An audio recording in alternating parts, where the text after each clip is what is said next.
बटुक partner portal पर investor add करना और उनका केवाईसी कंप्लीट करना बहुत सिंपल है। बस ये इजी स्टेप्स फॉलो करें। सबसे पहले इन्वेस्टर सेक्शन पर जाएं। अब इन्वेस्टर का नाम और ईमेल आईडी एंटर करें। एक ओटीपी इन्वेस्टर के ईमेल पर भेजा जाएगा।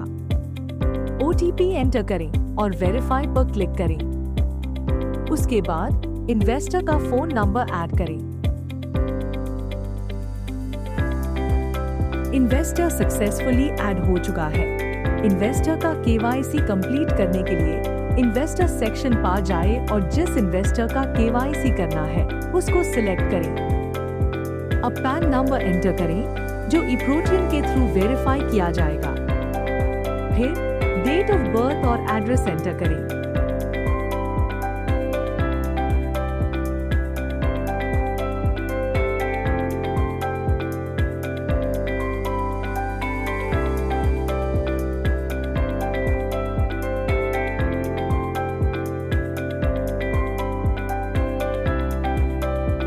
उसके बाद बैंक डिटेल्स ऐड करें, जैसे कि अकाउंट नंबर और आईएफएससी कोड। बैंक डिटेल्स पेनी ड्रॉप सर्विस के थ्रू वेरीफाई होंगी।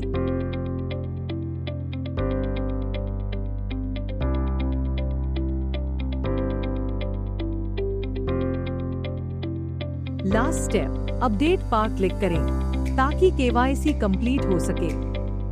इन्वेस्टर का केवाईसी सक्सेसफुली कंप्लीट हो चुका है।